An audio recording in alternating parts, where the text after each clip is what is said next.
Well, hello everybody. Sloth here, and yeah. Here's an entirely new game that I'm very happy to do. I mean, I feel like this game goes back a long summers ago to like I think this was I've played this game for so long. Like I love it. I love everything about this game. I've had so much fun. It's Medieval 2 Total War. It's part of the Total War series. And yeah, it's just of all the Total Wars I've ever played, this would have to be excuse me. This would have to be my favorite. Just because I've played it for so much. There's just so much about the game I love. Compared to the other Total Wars, it's just this was it for me. I played this game a lot when I was younger, and this would be like one of those games that like Let's Players always do, like, oh, I love playing this game way back in. This would be it for me. Medieval 2 Total War. I've played Rome Total War, I played Barbarian Invasion, I have not played the Greek, I've played Shogun Total War 2, I've played Medieval Total War 2, I have all the expansions for this one. Americas, Crusades, Teutonic Order, whatever that fourth one was. Oh, the British Isles. And yeah, it's just, I'm like, why didn't I not think of this earlier? This is a game I loved to play. I'm like, I have a hobby of recording games I like to play, so how could I forget this one? Oh god. But yeah, here it is. And I'm gonna be doing a long, I can guarantee you this will be one I finished. Whether it's a complete failure or it's I have one of the grandest empires the world's ever seen, I will finish this. I make a promise to myself. I carve it into my arm. Tattoo finish. Total War campaign. And I have all the nations. I have them all that are playable. We got England. These five are the starting. Yeah, these five are the starting ones. England, super easy. I mean, you practically start out with everything handed you. France, the harder. Your early period's not a strong point. You sort of have to like bide for territory and hold on to it. The Holy Roman Empire, this says strong all around. Heh. What the hell do they know? It's like either, I don't know, it all depends on the mindset in which you play these games. But me, I do not like the Holy Roman Empire. The starting position is god awful. You are surrounded by enemies. For some people that's amazing. But for me, it's just when I have to fight three fronts from the north, the east, the west, and I'm trying to push south.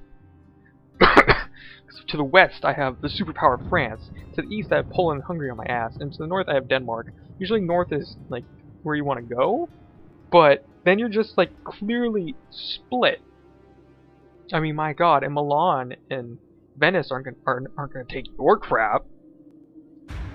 Spain, they have a good starting position. I mean, you good friends with Portugal. The Moors are your clear enemy. Once the Iberian Peninsula is yours, France becomes a problem, and you have to move in North Africa. Excuse me. I'm sorry about the coughing. Venice has all sorts of good goodies. You do have to deal with the Holy Roman Empire. Milan is your nemesis, but you do have access to the Mediterranean like no other. Sicily, get that boot. But it's sort of weird. I mean, you have an even better access to the Mediterranean, but I don't know. Sea expansion was never my thing. Like, you don't. I always preferred one more of the mainland base. Milan, I never played as them really. Their crossbows are just annoying. The AI for Milan, I hate it. Scotland, I've played a lot. I love it. It's just like giving England the big FU. Byzantine Empire, you're a dying empire. I mean, you could return it to greatness. I mean, it's obvious. You could do it. You have to mess with the Turks, and then eventually the Egyptians, the Hungarians, and the Venetians are on your butt too. Russia, I mean, I honestly might play Russia for this campaign adventure thing, just because it's just, although it's really slow at the start. It's just you expanding out, taking all of this before Poland and you eventually start. Moors hate their guts, not gonna play as them. Of all the Islamic empires, I love the Turks the most, even though Egypt is a clear powerhouse with just taking this and like. Although once the Crusades start, it's a problem. But whatever. Turks, I just love them. I just love the Turks. Denmark. I mean, I've spanned a Danish empire from the British Isles to the shores of Russia. But I think the most success I've ever had. I'm just ranting about my younger years here. Will be the Portuguese. And as the Portuguese, I owned. I'm just gonna draw a line. That was mine. All mine. The West. Western Europe was mine. My armies were unmatched. The Holy Lands were mine. I mean, people they cried themselves to sleep when my army showed up. But eventually it became so hard to micromanage everything. Poland, has plenty of opportunities, I will not lie, but I don't, it's not my favorite kingdom to play. Hungary, I do like. They tend to be more of the richer ones, and they have a nice defensive position around one of their really amazing, they have one of the earliest citadels. And you sort of like, you are sort of surrounded by enemies, but if you make the right friends, you can do it. So I was thinking for a long time when I decided I was going to do this. I was like, what kingdom should I play that I love to play? And I was like leaning between Russia, Portugal, but I already did Portugal, Denmark. I will not lie, they're pretty good. Not Scotland. I don't want to start too big. It's between Denmark, Russia, Portugal. Maybe not Hungary. Poland, England, no, what the hell am I talking about? I think I'm gonna do Denmark. Denmark. I mean, my clear enemy. I'm gonna play this on hard difficulty. My clear enemy will be the Holy Roman Empire, but it's just, I like my positioning. No clear enemy at my borders. I can expand to the north, take these, and then I have a clear shot to just go wherever I want in the world. I can go to the west. I can just march my way south. I can go east. I mean, the east has the weaker powers. The west is sort of the more technologically advanced, more militarized countries. But the east, the land of the east, sort of spread out and sort of gets harder once you get to Russia. And Poland, their knights are no joke.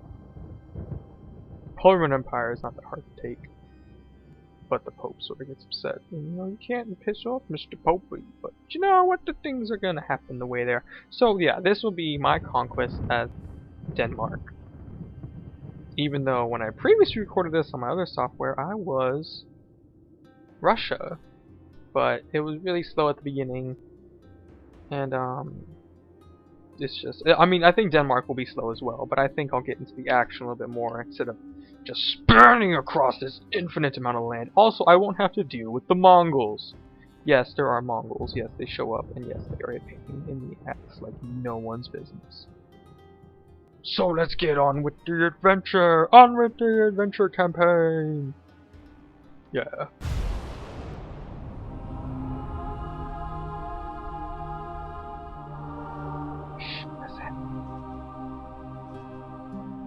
Denmark and its people have grown far beyond their Viking past. The tenacity of the country has now been turned towards forming a kingdom, with conquest and colonization replacing raids and spoils.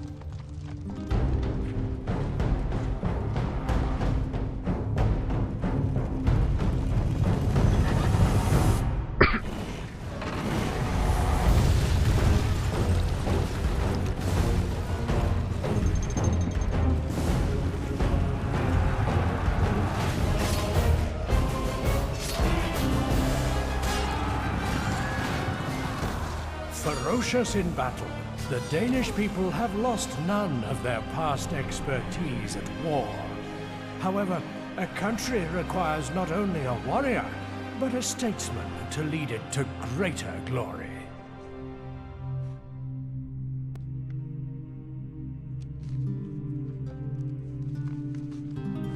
This guy narrates always in the beginning.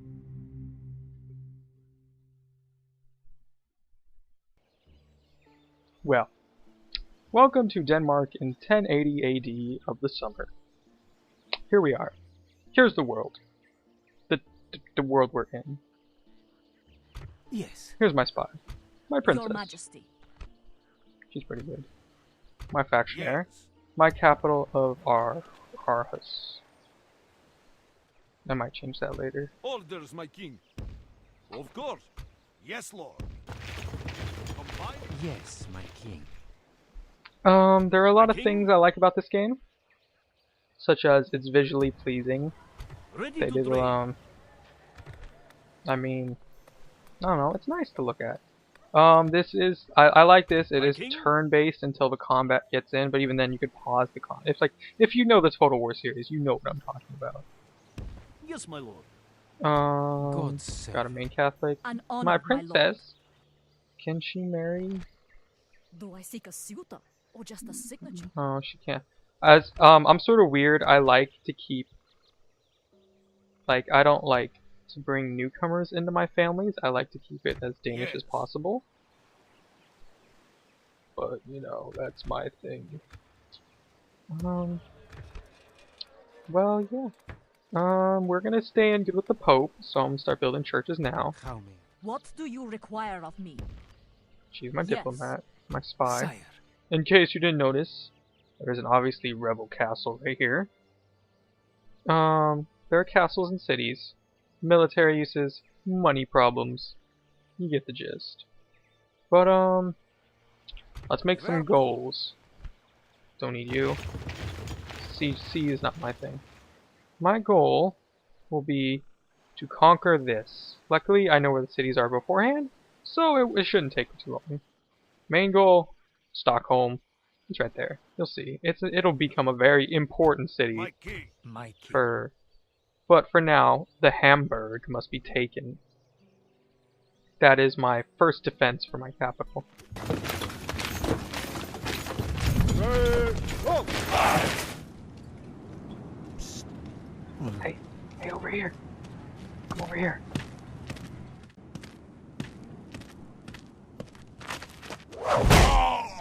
Ow.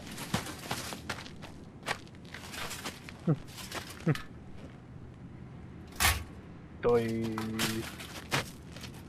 Moving unseen. Well, my spy did it. No, I don't want to rewatch it. So now I have a spy in the Hamburg, and I can see all the important things about it. Public order, troops.